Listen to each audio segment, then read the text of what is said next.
আজ পৃথিবীতে অনেক কিছুর পরিমাপ মানুষ করে। জ্বর মানুষ মাপে, অন্য অনেক কিছু মানুষ মাপে। আল্লাহ তাআলা সেই টেকনোলজি মানুষকে দিয়ে দিয়েছেন। এখন আমাদের জন্য বুঝতে সহজ হয়েছে যে বান্দার আমলকেও আল্লাহ রাব্বুল আলামিন পরিমাপ করবেন। এটা কঠিন বা অসম্ভব কিছু নয়। দুনিয়ার মানুষই অনেক কিছু মাপতে পারে, সেখানে আল্লাহ রাব্বুল আলামিন মানুষের এই বিবেকের সৃষ্টিকর্তা, তার দ্বারা অসম্ভব বলতে কোনো কিছু। মুহতারাম হাজিরিন, আমল যেহেতু মাপা হবে, অতএব আমরা আমল সংখ্যা বাড়ানোর চাইতে আমলের কোয়ালিটি এবং আমলের মানকে উন্নত করার চেষ্টা করতে হবে একজন আখিরাতের পথিক হিসাবে, জান্নাত প্রত্যাশী মানুষ হিসেবে। কারণ আমলকে আল্লাহ তাআলা গুনবেন না, আল্লাহ তাআলা পরিমাপ করবেন। অতএব কে কত ওয়েটফুল, কে কত ওজনী আমল করতে পারছেন, এটা হলো সবচেয়ে গুরুত্বপূর্ণ বিষয়। এই জন্য কোরআন কারীমে আল্লাহ বলেছেন, ফামান ইয়ামাল মিসকালা যাররাতিন খায়রান ইয়ারাহ। কেউ যদি একেবারে যাররা পরিমাণ কোনো ভালো কাজ করে, তো এই ভালো কাজের বিনিময় সে আল্লাহর কাছে দেখতে পাবে কিয়ামতের দিন। আর যদি যাররা পরিমাণ খারাপ কাজ করে, সেটার শাস্তি, সেটার পরিণতিও তাকে ভোগ করতে হবে।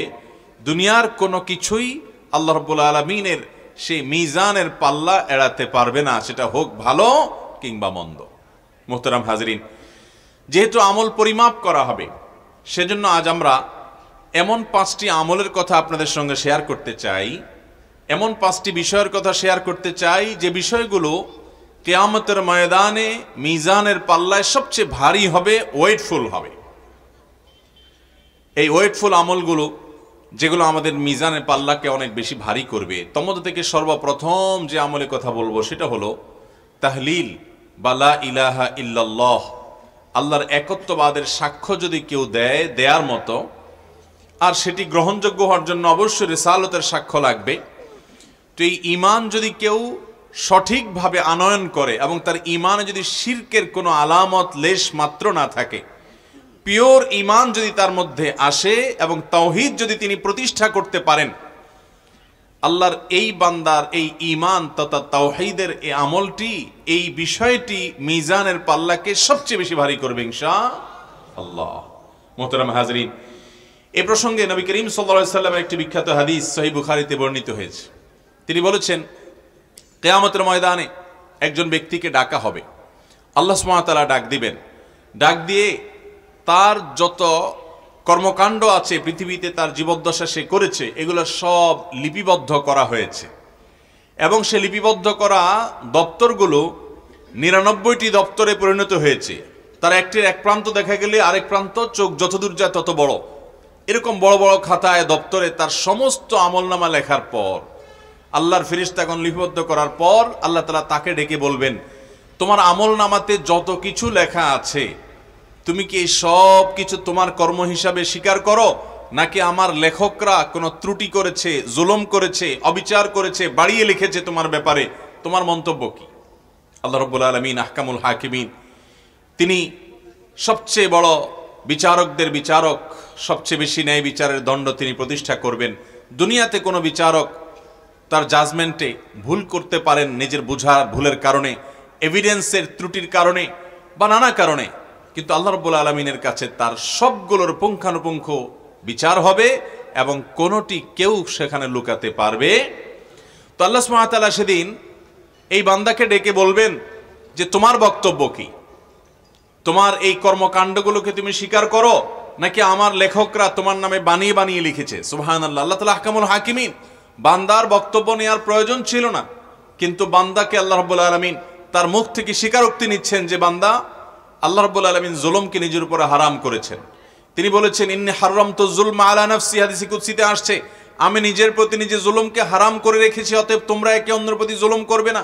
জুলুমের মতো এত ভয়াবহ অপরাধ আরেকটি নেই যে দুনিয়াতে একটি জুলুম আখিরাতে বহুমুখী অন্ধকার হয়ে আবির্ভূত হবে। ভাইরা আমার, আমরা অনেকে অনেকের প্রতি জুলুম করি। স্বামী স্ত্রীর প্রতি, স্ত্রী স্বামীর প্রতি, মালিক শ্রমিকের প্রতি, শ্রমিক মালিকের প্রতি, প্রতিবেশী প্রতিবেশীর প্রতি, বাবা মা সন্তানের প্রতি, কিংবা সন্তান বাবা মার প্রতি, শ্বশুর শাশুড়ি পুত্রবধূর প্রতি, অথবা পুত্রবধূর শাশুড়ির প্রতি, শ্বশুরের প্রতি, ননদের প্রতি, দেবরের প্রতি। এভাবে আমরা যে যেখানে সুযোগ পাই অনেক সময় আমরা একে অন্যের প্রতি জুলুম করি। আল্লাহ রাব্বুল আলামিন জুলুমকে এত কঠিনভাবে হারাম করে দিয়েছেন যে তিনি আল্লাহ, তার জন্য হারাম হালাল করার কেউ নেই, কিন্তু তিনি নিজের প্রতি নিজে হারাম করেছেন জুলুম করাকে। সে আল্লাহ রাব্বুল আলামিন সেদিন বলবেন, যাতে জুলুমের ব্যাপারে বান্দার কোনো সন্দেহ না থাকে, বান্দাকে বলবেন তোমার এই কর্মকাণ্ডকে তুমি নিজে স্বীকার করো কিনা। তখন সে লোক বলবে, আল্লাহ আমি স্বীকার করি, আপনার লেখকগণ একটুও বাড়িয়ে লেখেননি, এগুলো সবই আমি করেছি। তখন আল্লাহ তাআলা বলবেন, তোমার কি এ ব্যাপারে নিজের কোনো ওজর আছে কিনা, যে হ্যাঁ তোমার কোনো ত্রুটি ছিল না, আসলে এটা এমনি এমনি হয়েছে, বা তুমি নিজের পক্ষে কোনো দায় মুক্তির ব্যাপারে বক্তব্য দিতে পারো কিনা। তখন বান্দা বলবে, আল্লাহ না, সেরকম কিছুই আসলে বলার নাই, আমি প্রবৃত্তির তাড়নায় তাড়িত হয়ে, কোরআন হাদিসে নিষেধ করা আছে আমি জানি, তারপরও আমি এই সমস্ত কর্মকাণ্ড করেছি, করে আমার আমলনামাকে ভারী করেছি। তখন এই বান্দা, তখন সে ভাববে যে আমার তো আজ রক্ষা নাই, জাহান্নাম ছাড়া কোনো পথ আমার সামনে খোলা নাই। আল্লাহ রাব্বুল আলামিন তখন বলবেন, তবে একটা আমল তোমার আমার কাছে আছে। আল্লাহ তাআলা একটা কোনো কিছু বের করবেন যেখানে কালিমাতুশ শাহাদা লেখা, এরপর ওইটাকে তার মিজানের পাল্লা আল্লাহ তাআলা রেখে বলবেন যে এই আমলটি তোমার আমার কাছে আছে, যে তুমি তাওহীদে বিশ্বাসী ছিলে, তোমার ঈমানটাকে তুমি ঠিক রেখেছো, ঈমানটাকে তুমি পিওর করে রাখতে চেষ্টা করেছো এবং পেরেছো। এই আমলটি যেহেতু আছে, আল্লাহ তাআলা ওইটাকে মিজানের পাল্লায় দিবেন। তখন ওই ৯৯টি দপ্তরের যে ওজন হবে, ওই শুধুমাত্র ছোট্ট চিরকুটের যে ওজন, সেটা ওই ৯৯ দপ্তরের চাইতে অনেক ভারী হবে। মোহতারাম হাজরিন, আল্লাহর প্রতি ঈমানটাকে যদি আমরা পিওর করতে পারি, বিশ্বাসটাকে যদি আমরা সেই জায়গায় নিয়ে যেতে পারি, তাহলে অনেক গুনাহ, অনেক অপরাধ থেকে আল্লাহ তাআলা আমাদেরকে মাফ করতে পারেন, সেই আশা আমরা জোরালোভাবে রাখতে পারি। এজন্য ঈমানের ব্যাপারে আমাদের বিশেষ যত্ন নিতে হবে। দুঃখের বিষয় হলো, আমাদের সমাজে ঈমানের যত্ন নেওয়া হয় না বললেই চলে। আমরা নামাজ ভঙ্গের কারণ জানি, অজু ভঙ্গের কারণ জানি, ঈমান ভঙ্গের কারণ আমাদের দেশের ম্যাক্সিমাম মুসলমানরা আমরা জানি না। ঈমানটাকে আমরা নার্সিং করতে হবে, পরিচর্যা করতে হবে। কখন বিশ্বাস আমার থাকছে, কোন কারণে আল্লাহর প্রতি ঈমান হারা হয়ে গেছি আমি, এই বিষয়গুলো আমাদেরকে জানতে হবে। আল্লাহ তাআলা আমাদেরকে খাঁটি ঈমানদার হয়ে দুনিয়া থেকে যাওয়ার তৌফিক দান করুন। তাহলে ভাইরা আমার, লা ইলাহা ইল্লাল্লাহ এর বিশ্বাস যেরকম অন্তরে স্থাপন করতে হবে, আমাদের ইলাহ এবং মাবুদ উপাসনার একমাত্র উপযুক্ত কে? আল্লাহ। আমাদের এই কপাল সিজদার পাওয়ার উপযুক্ত একমাত্র কে? কেন আল্লাহ তাআলা আল্লাহ ছাড়া আর কাউকে ইবাদত করলে, শিরক করলে সেটাকে জুলমুন আযীম বা মহা অপরাধ বলে সাব্যস্ত করেছেন? কেন আল্লাহ ঘোষণা দিয়েছেন যে ইন্নাল্লাহা লা ইয়াগফিরু আন ইউশরাকা বি, আল্লাহর সঙ্গে শিরক করা হলে এটি আল্লাহ ক্ষমা করবেন না। ক্ষমা করবেন না মানে হলো, যদি এটি যদি কেউ করে তওবা ছাড়া দুনিয়া থেকে যায়, আর তওবা করলে আল্লাহ সবই মাফ করবেন। এই যে শিরকের অপরাধ, এটি ক্ষমার অযোগ্য, যদি অপরাধ নিয়ে দুনিয়া থেকে কেউ যায়, এটি আল্লাহ কেন বললেন? এর অন্যতম কারণ হলো, শিরক এটা হলো মানবতার জন্য অনেক বড় অপমানের ব্যাপার। কারণ মানুষকে আল্লাহ তাআলা সবচেয়ে সম্মানীয় সৃষ্টি করেছেন, সেই মানুষের কপাল, তার মাথা মহান সৃষ্টিকর্তা ছাড়া যদি কারোর সামনে নোয়ানো হয়, তাহলে ওইটা মানুষের অপমান হয়, মানবতার অপমান হয়। এই জন্য এটা এত ভয়াবহ অপরাধ। এছাড়া আরো নানাবিধ কারণ আছে। অতএব ভাইরা আমার, আমরা আমাদের ঈমানকে শিরক মুক্ত রাখার চেষ্টা করবো তো ইনশাআল্লাহ। নবী করিম সাল্লাল্লাহু আলাইহি ওয়াসাল্লাম তার অত্যন্ত স্নেহের সাহাবী আব্দুল্লাহ ইবনে আব্বাস রাদিয়াল্লাহু তাআলা কে বলেছেন, ইযা সাআলতা ফাসআলিল্লাহ। তিনি ডেকে আদর করে, তার বাহনের পেছনে বসা ছিলেন আব্দুল্লাহ ইবনে আব্বাস রাদিয়াল্লাহু তাআলা, অনেক ছোট মানুষ ছিলেন, আদর করে বলেছেন, হে বৎস, কিছু কথা আমি তোমাকে বলবো, এই কথাগুলো মুখস্থ করবে, মনে রাখবে, আল্লাহ তোমাকে হেফাজত করবেন। এর ভিতরে একটি কথা ছিল, ইযা সাআলতা ফাসআলিল্লাহ, যখন তোমার কিছু চাওয়ার দরকার হবে অলৌকিক মহান সত্তার কাছে, একমাত্র আল্লাহ ছাড়া আর কোনো অলৌকিক কোনো ব্যক্তির কাছে তুমি চাইবে না, সেটা মৃত বা জীবিত কোনো ব্যক্তি হোক। হ্যাঁ, লৌকিক চাওয়া যেটা আপনি আমার কাছে চাইলেন একটা কলম, আমি আপনার কাছে চাইলাম একটা জিনিস, এটা ঠিক আছে, কিন্তু অলৌকিক চাওয়া যেটা, সেটা একমাত্র আল্লাহ ছাড়া আর কারোর কাছে চাওয়া যাবে। এমনকি সেটা কোনো কবরেও না, সেটা কোনো মাজারেও না, সেটা কোনো জীবিত মৃত অদৃশ্য ব্যক্তিও আমাকে সাহায্য করার কোনো ক্ষমতা সংরক্ষণ করেন না।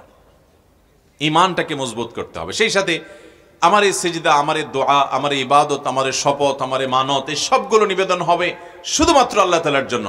এখানে আল্লাহর সাথে আর কাউকে শরীক সাব্যস্ত করা যাবে না। ভাইরা আমার, এই জন্য এই ঈমানকে পাকা করার পাশাপাশি লা ইলাহা ইল্লাল্লাহ এই জিকির আমাদের বেশি বেশি করতে হবে। মুখে বেশি বেশি করে লা ইলাহা ইল্লাল্লাহ এই জিকিরকে উচ্চারণ করতে হবে। নবী করিম সাল্লাল্লাহু আলাইহি সাল্লাম বিভিন্ন সময় বিভিন্ন সংখ্যকবার লা ইলাহা ইল্লাল্লাহু ওয়াহদাহু লা শারীকা লাহু লাহুল মুলকু ওয়া লাহুল হামদ ওয়া হুয়া আলা কুল্লি শাইইন কাদির পড়ার নির্দেশ দিয়েছেন। লা ইলাহা ইল্লাল্লাহ এই বাক্যের ওজন এত বেশি যে মিজানের পাল্লায় শত শত বদামল সম্বলিত দপ্তরকে নিচে নামিয়ে দিয়ে উপরে তুলে দিয়ে এটার ওজনকে ভারী করে ওই লোককে জান্নাতি করতে পারে। অতএব আমরা বেশি বেশি লা ইলাহা ইল্লাল্লাহ জিকির করব ইনশাআল্লাহ। একটি আমল আমরা পেলাম, সেটা হলো লা ইলাহা ইল্লাল্লাহ এর বিশ্বাসকে অন্তরে প্রগাঢ়ভাবে স্থাপন করে মুখে সেটার উচ্চারণ বারবার করে উচ্চারিত হবে। এই আমলটি মিজানের পাল্লায় অনেক ভারী আমল হিসাবে হাদিস থেকে আমরা জানলাম। কেউ যেন এই হাদিস থেকে আবার এটা না বুঝি যে তাহলে তো লা ইলাহা ইল্লাল্লাহ বেশি বেশি করে পড়লাম আর পাপাচার করতে করতে শত শত হাজার হাজার দপ্তর ভরায় ফেললাম, টেনশনের কোনো কারণ নাই। কারণ লা ইলাহা ইল্লাল্লাহ তো আমি বেশি বেশি বলছি। ওই লোকটাকে যেরকম আল্লাহ তাআলা একবার লা ইলাহা ইল্লাল্লাহ একটা চিরকুট লা ইলাহা ইল্লাল্লাহ দিয়ে তাকে রক্ষা করে দিয়েছেন, তাহলে আমার আর এত পাপ করতে টেনশনটা কোথায়? এই হিসাব করবেন কিনা? আবার কেন করবেন না? কারণ ওই ব্যক্তিকে আল্লাহ রাব্বুল আলামিন যে রহম করেছেন, আপনাকেও আল্লাহ তাআলা ঠিক একই রহম নিবেদন করবেন, এটা আপনি কিভাবে নিশ্চিত হলেন? এক। দ্বিতীয়ত হলো ওই আল্লাহর বান্দার ওই দপ্তরে যা ছিল তার বিপরীতে তার ঈমানটা সেরকম ওজনওয়ালা এবং পিওর ছিল। আপনার ঈমানটা সেরকম ওজনওয়ালা বা পিওর করার সুযোগ আপনি পাবেন, সেটা কোত্থেকে জানলেন? আল্লাহ রাব্বুল আলামিন একটি অপরাধের কারণে যদি কাউকে শাস্তি দিতে চান, সেটা দেওয়ার রাইট বা অধিকার তার আছে কি নাই? অতএব আল্লাহ রাব্বুল আলামিনের বান্দা হিসাবে অপরাধ করার, ঠান্ডা মাথায় পাপ করার, বেপরোয়া হওয়ার মতো দুঃসাহসিকতা আল্লাহর জমিনে আরেকটি নেই। ভাইরা আমার, কোনো কারণে পাপ হয়ে গেছে, আপনার ভিতরে সেই বিবেচনা বোধ ছিল না, সেই উপলব্ধি ছিল না, আপনি আল্লাহর কাছে মাপ চেয়েছেন, এটা একটা ব্যাপার। কিন্তু ঠান্ডা মাথায় জেনে শুনে আপনি অপরাধ করে যাচ্ছেন। আল্লাহ তাআলা রহিম, আল্লাহ রহমান, আল্লাহ ওয়াদুদ, আল্লাহ গফুর, আল্লাহ সত্তার, আল্লাহ বান্দার দোষ ত্রুটি ঢেকে রাখেন, আল্লাহ ক্ষমাশীল, আল্লাহ দয়ালু, আল্লাহ পরম মেহেরবান। আপনি এই নাম গুণবাচক নামগুলোর কথা জানেন। আপনি কি জানেন না আল্লাহ রাব্বুল আলামিনের এমন কিছু গুণবাচক নামও আছে যেগুলো আমাদেরকে সতর্ক হতে শেখায়? আল্লাহ রাব্বুল আলামিন তার পাকড়াও অত্যন্ত কঠোর হয়। তিনি যখন পাকড়াও করেন তখন সেখান থেকে রেহাই পাওয়ার কোনো সুযোগ থাকে না। আল্লাহ রাব্বুল আলামিন তার গুণবাচক নামের ভিতরে এমন এমন সতর্কবার্তা আছে যেগুলো আমাদেরকে পাপ করা তো দূরের কথা, পাপের বা অপরাধের কথা চিন্তাও করতে আমাদেরকে কখনো অনুমোদন করে না। অতএব আমরা সে দুঃসাহস যেন না দেখাই, আমরা আমাদের জায়গা থেকে গুনাহ থেকে বাঁচার চেষ্টা করব আর ঈমানকে পাকা করব। আল্লাহ রাব্বুল আলামিন ইনশাআল্লাহ হেফাজত করবেন। নাম্বার 2, দ্বিতীয় যে আমলের কথা বলতে চাই, যেটি মিজানের পাল্লায় সবচেয়ে ওয়েটফুল আমল হবে, সবচেয়ে ভারী আমল হবে, মিজানের পাল্লাকে অনেক বেশি ওজনই করবে, আপনার নেক আমলের পাল্লাকে ভারী করে আপনাকে জান্নাতে যাওয়ার পথ সুগম করবে। সে আমল হলো আল্লাহর জিকির। বিশেষ করে সুবহানাল্লাহ, আলহামদুলিল্লাহ এবং একটু আগে লা ইলাহা ইল্লাল্লাহ জানলাম, সেই সাথে আল্লাহু আকবার, এই চারটি বাক্য সুবহানাল্লাহ, আলহামদুলিল্লাহ, লা ইলাহা ইল্লাল্লাহ, আল্লাহু আকবার। যত জিকির এবং দোয়া আছে আপনারা দেখবেন যে ঘুরে ফিরে এই চারটি বাক্যের ব্যবহার সবচেয়ে বেশি করতে বলা হয়েছে। এই জন্য নবী করিম সাল্লাল্লাহু আলাইহি ওয়াসাল্লাম সহিহ মুসলিম বর্ণিত হাদিসে বলেছেন, আলহামদুলিল্লাহি তামলাউল মিজান। যদি কেউ আলহামদুলিল্লাহ বলে তো এটা মিজানের পাল্লাকে পরিপূর্ণ করে দিবে। আর যদি কেউ সুবহানাল্লাহি ওয়াল হামদুলিল্লাহ বলে তাহলে সেক্ষেত্রে আল্লাহ রাব্বুল আলামিন তাতে এই পরিমাণ সওয়াব দিবেন যে নবমণ্ডল এবং ভূমণ্ডল এর মধ্যকার জায়গাকে পরিপূর্ণ করে দিবেন। যদি একবার সে সুবহানাল্লাহি ওয়াল হামদুলিল্লাহি এইভাবে বলতে পারে, সেই কামনা বাক্যে এটার অর্থ বুঝে মোহাব্বতের সাথে আল্লাহ তাআলা যে মান এবং কোয়ালিটি চান সেই কোয়ালিটি নিশ্চিত করে, অতএব বেশি বেশি করে মোহাব্বতের সাথে ধীরস্থিরতার সাথে আমরা এই তাসবিহ তাহমিদ পেশ করব। আমরা অনেকে সুবহানাল্লাহ পড়ি কিন্তু সেটা খুব হুলস্থুল করে পড়ি, সুবহানাল্লাহ সুবহানাল্লাহ সুবহানাল্লাহ, যেটা আল্লাহ তাআলার শানে, আল্লাহ তাআলার শানে যায় না, বরং বেয়াদবি হয় কোনো কোনো ক্ষেত্রে, যে আল্লাহর শানে তার পবিত্রতা জ্ঞাপন করছেন, হুলস্থুল করে তাড়াহুড়া করে করলে সেটা কখনো মানসম্মত হবে না। ভাইরা আমার, এই সম্পর্কে যে হাদিস একটা ইতিমধ্যে আমরা জানলাম যে আলহামদুলিল্লাহ এটা মিজানকে পরিপূর্ণ করে কিয়ামতের ময়দানে করবে। আর সেই সাথে সুবহানাল্লাহি ওয়াল হামদুলিল্লাহ এটা বান্দার আমলের মধ্যে এই পরিমাণ সওয়াব যোগ করবে যে নমণ্ডল ভূমণ্ডলকে পরিপূর্ণ করবে। সেই সাথে বুখারীর একটা হাদিস আছে, আপনারা সবাই হাদিসটি কম বেশ হয়তো শুনেছেন। বুখারীর সর্বশেষ হাদিস, নবী করিম সাল্লাল্লাহু আলাইহি ওয়াসাল্লাম বলেছেন, কালিমাতানে খাফিফাতানে আলাল লিসান সাকিলাতানে ফিল মিজান হাবিবাতানে ইলার রহমান। দুটি বাক্য আছে যে বাক্যগুলো মুখে বলতে খুবই সহজ, অথচ আল্লাহর কাছে খুবই প্রিয়, আর মিজানের পাল্লায় অনেক বেশি ভারী হবে। সে বাক্যগুলো কি? সুবহানাল্লাহি ওয়া বিহামদি সুবহানাল্লাহিল আযীম, সুবহানাল্লাহি ওয়া বিহামদি সুবহানাল্লাহিল আযীম। মুহাব্বতের সাথে, আজমতের সাথে, আল্লাহর বড়ত্ব অন্তরে উপস্থিত করে বারবার করে আমরা এই বাক্য পাঠ করব, সুবহানাল্লাহি ওয়া বিহামদি সুবহানাল্লাহিল আযীম। অর্থাৎ আমি পবিত্রতা বর্ণনা করছি আল্লাহ রাব্বুল আলামিনের প্রশংসা সহকারে পবিত্রতা।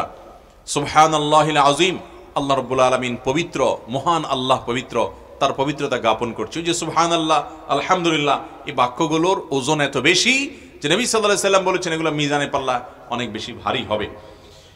ঠিক একইভাবে আরো বহু হাদিস এই মর্মে পাওয়া যায়। আমার মনে হয় দলিল বা প্রমাণ হিসাবে এই দুটি যথেষ্ট। তাহলে আমরা দ্বিতীয় আমলও পেয়ে গেলাম, সেটা হলো বেশি বেশি সুবহানাল্লাহ, আলহামদুলিল্লাহ, লা ইলাহা ইল্লাল্লাহ এবং আল্লাহু আকবার, এই বাক্যগুলো বেশি বেশি পাঠ করলে মিজানে পাল্লাকে অনেক বেশি ওজনী করে। নাম্বার 3, আল্লাহ তাআলা কাউকে যদি সন্তান দেওয়ার পর নিয়ে যান, কোনো বাবা কোনো মা যদি সন্তান হারা হয়ে যান, আল্লাহর জমিনে কষ্টের যত মুহূর্ত আছে এর মধ্যে অন্যতম একটা মুহূর্ত এটি। এই সময় যদি আল্লাহর কোনো বান্দা সবর করে, ধৈর্য ধারণ করে, হাহুতাশ না করে, অস্থির না হয়, বেসবর না হয়, তো আল্লাহ রাব্বুল আলামিন তার এই আমলটা, এর বিনিময়ে তিনি যে সবর যে করলেন, এর বিনিময়ে তাকে এত বেশি সওয়াব এবং পুণ্য দিবেন, নেক দিবেন, যে এটা তার সবচেয়ে ওয়েটফুল হবে। অর্থাৎ এই আমলটা অনেক বেশি ভারী করে দিবে তার মিজানে পাল্লাকে। নবী করিম সাল্লাল্লাহু আলাইহি ওয়াসাল্লাম মুসনাদ আহমদ হাদিসে বলেছেন, বাহ বাহ, আরবিতে বাহ বাহ বলা হয়, আমরা যেরকম বাংলাতে অবাক হয়ে বলি বাহ বাহ, মাশাআল্লাহ, এই টাইপের। নবী করিম সাল্লাল্লাহু আলাইহি ওয়াসাল্লাম বলেছেন, বাহ বাহ খামসুন মা আথকালাহুন্না ফিল মিজান, 5টি আমল আছে সেগুলা মিজানে পাল্লায় কত ভারী, তিনি অবাক হয়ে বলছেন কত বেশি ভারী। এই 5টির মধ্যে 4টি ইতিমধ্যে আমরা বলে ফেলেছি, অর্থাৎ সুবহানাল্লাহি ওয়ালহামদুলিল্লাহি ওয়ালা ইলাহা ইল্লাল্লাহ আল্লাহু আকবার, এই 4 বাক্য, এটা ইতিমধ্যে বলা শেষ। আর 5 নম্বর হলো নবী করিম সাল্লাল্লাহু আলাইহি ওয়াসাল্লাম বলেছেন, কোন আল্লাহর বান্দার যদি কোন সন্তান আল্লাহ তাআলা দেন, নেক সন্তান আল্লাহ তাআলা দেন, এই সন্তান হারা যদি তিনি হয়ে যান, এরপর তিনি যদি সবর করেন এবং ধৈর্য ধারণ করে আল্লাহর কাছ থেকে সওয়াব আশা করেন যে আমি সবর করলাম, আল্লাহ আমাকে এর জন্য বিনিময় দিবেন, তো আল্লাহ রাব্বুল আলামিন তার এই সবরের এই আমলটাকে কিয়ামতের ময়দানে মিজানের পাল্লায় এত ভারী করে দিবেন যে এর চেয়ে ভারী কোনো আমল আর হবে না। আমরা যারা সন্তান হারা হয়েছি, অনেক আমাদের ভাইরা আছেন, অনেক বোনরা আছেন, তাদের অনেক মনোবেদনা, অনেক মনে কষ্ট। এ হাদিস তাদের জন্য অনেক বড় সান্ত্বনা, কিন্তু শর্ত হলো ধৈর্য ধারণ করতে হবে। আমরা ধৈর্য ধারণ করি, বিভিন্ন বিপদে আপদে ধৈর্য ধারণ করি, কিন্তু সেটা হলো অনেক হাউতাস, অনেক অস্থিরতা, অনেক বেসবরি, এবং আল্লাহর শানের খেলাফ অনেক কাজ করার পর একটা পর্যায়ে বলি ঠিক আছে কি আর করা, তাহলে সবর করলাম। তো এটা কিন্তু সবর হিসাবে পরিগণিত হবে। নবী করিম সাল্লাল্লাহু আলাইহি ওয়াসাল্লাম বলেছেন, ইন্নামাস সবরু ইনদা সাদমাতিল উলা, প্রথম আঘাতের সময় যদি আপনি দাঁড়িয়ে থাকতে পারেন এবং আপনার মুখ থেকে কোনো কটু কথা বের না হয়, সন্তান হারার কারণে বা যে কোনো বিপদের কারণে আপনার চোখে পানি আসবে, মনে কষ্ট আসবে, এটা স্বাভাবিক, এটা ন্যাচারাল, কিন্তু এর কারণে আপনি যেমন অস্থির হয়ে আল্লাহর ফয়সালার প্রতি অসন্তোষ প্রকাশ, বিদ্রোহ প্রকাশ, কোন প্রকার অসৌজন্যতামূলক আলাপ আলোচনা কিংবা কোনো কটু মন্তব্য করা, এরকম কিছু যদি আপনি না করেন, তাহলে সেটাই হবে প্রকৃত ধৈর্য। আপনি হাউতাশ করে টরে শেষে বলছেন ঠিক আছে কি আর করা, তাহলে সবরই করি, তো এই সবরের মূল্য আল্লাহর কাছে হবে না। মোহতারাম হাজরিন, আমাদের সমাজে অনেক আমলওয়ালা মানুষ পাবেন, সবরকারী মানুষের সংখ্যা খুবই নগণ্য। যত সমস্যা এই সমাজে আছে, এই পরিবারগুলোতে আছে, এই ম্যাক্সিমাম সমস্যার সমাধান হলো আমাদের মধ্যে সবরের গুণটা আনা। দাম্পত্য জীবনে শান্তি আনার জন্য সবরের কোনো বিকল্প নাই। যত অশান্তি আছে দেখবেন এগুলার মূল কারণ হলো ধৈর্যহীনতা। আল্লাহ তাআলা আমাদেরকে সবর এবং ধৈর্য ধারণ করার তৌফিক দান করুন। ভাইরা আমার, কোরআনে কারিমে আল্লাহ তাআলা বলেছেন ইন্নামা ইউওয়াফাস সাবিরুনা আজরাহুম বিগাইরি হিসাব, ধৈর্যশীলদেরকে আল্লাহ তাআলা বিনিময় কোনো হিসাব করে দিবেন না, হিসাব ছাড়া দিবেন ধৈর্যশীলদেরকে। অতএব আমরা সবরকারী হব তো ইনশাআল্লাহ। যে কোনো বিপদে, যে কোনো আপদে, পৃথিবীতে সবকিছু আমার মন মতো হবে না, অনেক কিছু আমার মনের বাইরে হবে, আমার চাওয়ার বিপরীতে হবে। এই সময়গুলোতে হাসি মুখে সেগুলোকে বরণ করে নিতে পারা, রাগ হয়েছে সেটাকে ঢোক গিলে ফেলা এবং নিয়ন্ত্রণ করা, সবর করা, ধৈর্য ধারণ করা, যে কোনো বিপদে হাসি মুখে কথা বলতে পারা, এটা অনেক বড় একটা যোগ্যতার ব্যাপার, বেশিরভাগ মানুষ পারে না। আল্লাহ তাআলা আমাকে আপনাকে সবরকারীদের কাতারে শামিল হওয়ার তৌফিক দান করুন। ভাইরা আমার, তাহলে সন্তান হারার বেদনায় আমাদের কোনো ভাই, কোনো বোন, কোনো মা, কোনো বাবা যদি কষ্ট পান, আঘাতপ্রাপ্ত হন, আর যদি আল্লাহকে খুশি করবার জন্য সবর করেন, বিনিময় পাওয়ার জন্য যদি হাসি মুখে মেনে নেন, আল্লাহ রাব্বুল আলামিন তার এই আমলটাকে মিজানে পাল্লায় সবচেয়ে ওয়েটফুল আমল করে দিবেন ইনশাআল্লাহ। নাম্বার 4 নম্বর আমল হলো জানাজার পর যদি কেউ জানাজার নামাজ আদায় করে, জানাজার সালাত আদায় করার পর লাশের পেছনে পেছনে দাফন হওয়া পর্যন্ত যায়, কবরস্থান পর্যন্ত, এই সময়টুকু যদি সে দেয়, তাহলে এই ব্যক্তিকে আল্লাহ তাআলা সওয়াব দিবেন 2 কিরাত।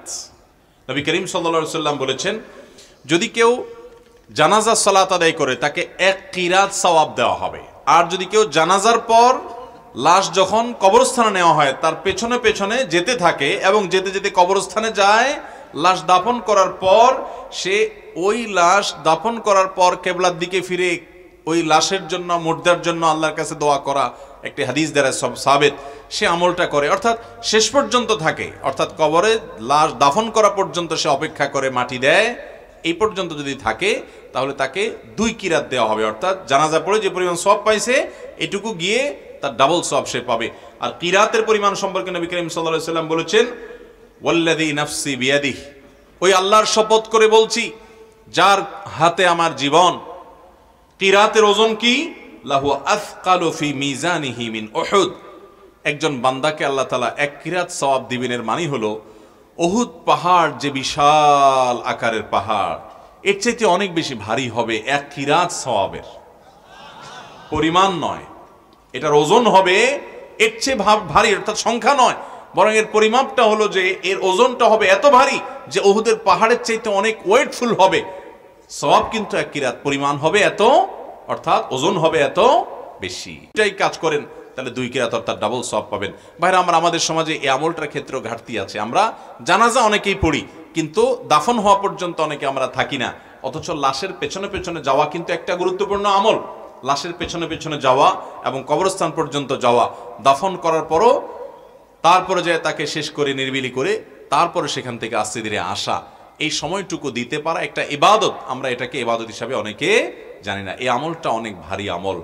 নাম্বার 5 এবং সর্বশেষ যে আমলের কথা বলতে চাই, সে আমলটা আজ আমাদের সমাজ থেকে শুধু বিদায় হয় নাই, এই আমলটার দুর্ভিক্ষ চলছে।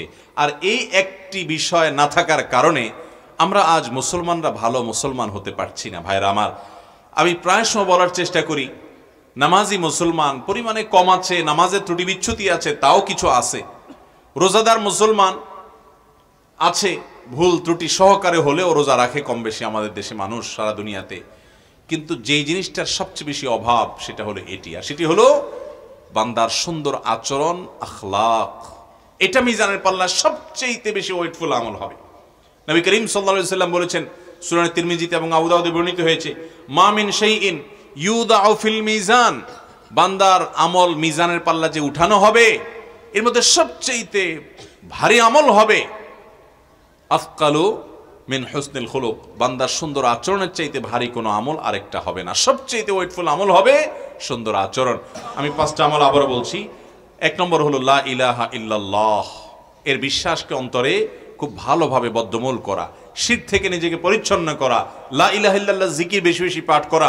এটা মিজানের পাল্লায় আমাদের নেক আমলকে অনেক বেশি ওজনদার এবং ভারী করবে ইনশাআল্লাহ।